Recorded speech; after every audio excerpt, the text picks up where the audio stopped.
안녕하세요. 행복씨앗입니다. 오늘도 시장을 정리하면서 하루를 마무리하는 시간을 가져볼까 합니다. 오늘 우리 시장은 보합 마감이 되었습니다. 코스피는 0.39% 상승했고, 그리고 코스닥은 0.03% 상승 마감했습니다. 이 정도면은 시장이 거의 움직이지 않았다라고 봐야 되겠죠. 시장이 이렇게 움직이지 않는 이유는 어제 말씀을 드렸죠. 미국 시간으로 27일 미국의 기준금리 결정이 있고, 또 그리고 그 다음 날은 미국의 성장률 발표가 있습니다. 이렇게 중요한 경제지표 발표를 앞두고 있기 때문에 시장이 섣불리 움직이기 참 곤란한 그런 상황이죠. 그런데 내일 기준금리 결정 관련해 가지고 이번에 기준금리를 0.75% 올릴 거, 이 정도는 시장에서 다 예상하고 있는 그런 상황입니다. 그런데 시장 예상과 달리 기준금리를 1% 올리거나 아니면 0.5% 올리게 되면은 투자자들이 의구심을 가지고서 왜 이렇게 했지? 이런 의문이 생기면서 시장이 자칫 과도하게 하락하거나 아니면은 상승하거나 이렇게 움직일 가능성이 있습니다. 그런데 이럴 가능성은 없다라고 봐야 되겠죠.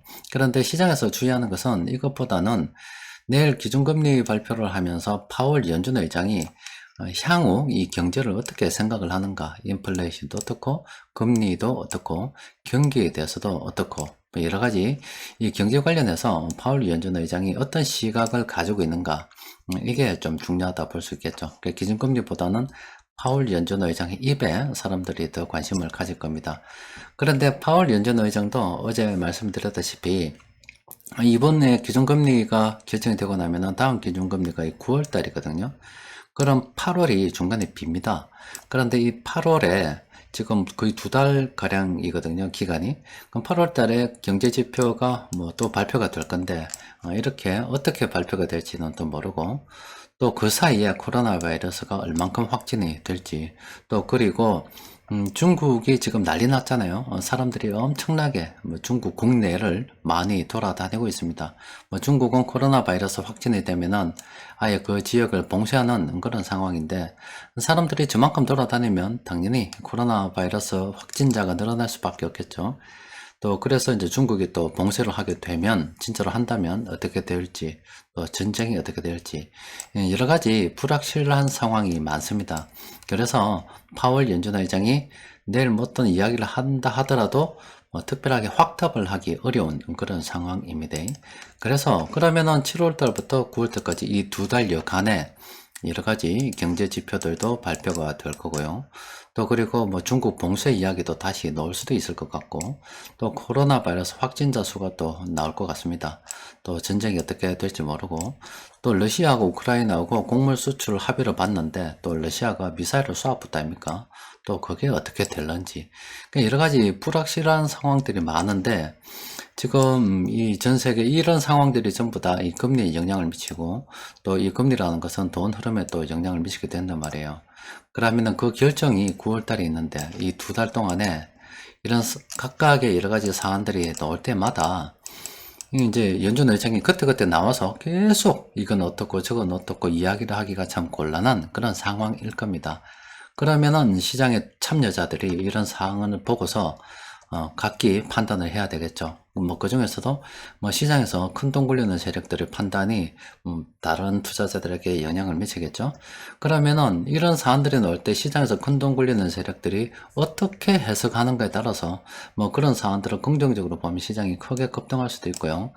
또 아니면 이거 좀 심각한데 라고 되면 또 급락할 수도 있습니다. 그러니까 각각의 이 사안들이 한 2달여 기간 동안에 발표될 때마다 이 중요한 사람들이 나와서 그때그때 다 진화를 할 수 없기 때문에 시장에 큰 돈 굴리는 사람들이 판단하는 대로 시장의 급등락이 이루어질 가능성이 굉장히 크다고 볼 수 있습니다.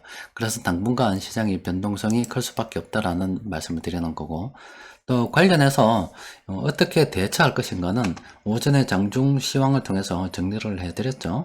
여러분들께서 다 읽어보셨다 생각을 하고 이쯤에서 정리하도록 하겠습니다. 오늘 시장 수급을 들여다보면은 이 전기전자, 운송장비, 건설업 이쪽으로 돈이 좀 들어왔습니다. 그런데 전반적으로 외국인들의 순매수도 그렇게 크지 않고요. 또 투신하고 연기금도 그렇게 뭐 매수를 많이 하지 않았습니다.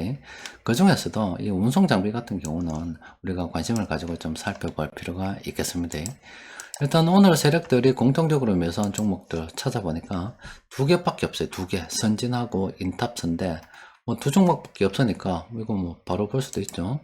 그 선진 같은 경우는 아직 좀 추세가 좀 남아 있고요. 지금 이렇게 상승 반전으로 분석되는 이런 상황입니다. 따라서 선진은 단기적 관점에서 긍정적으로 검토를 해봐도 되지 않겠나 그런 생각이 듭니다.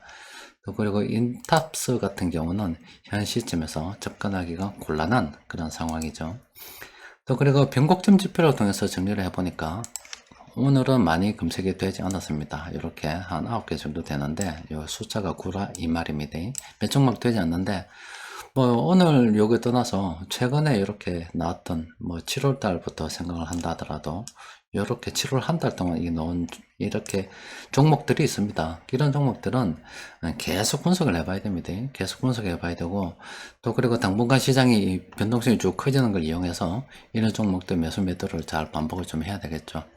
자, 시장이 큰 이벤트를 앞두고서 쪼려가지고 크게 움직이지 못하는 그런 상황입니다. 그 관망인데 우리는 늘 하던 대로 형편이 되면은 또 이래 말이 돼가지고 월급날에 또 가까워졌죠. 그런 월급 같은 거 모아서 뭐 자기가 이렇게 투자하고 있는 기존의 종목들이 있을 겁니다. 그런 종목들 물량을 모아간다 그런 관점으로 접근하시는 게 좋겠습니다. 오늘은 여기까지 정리하도록 하겠습니다. 이상입니다.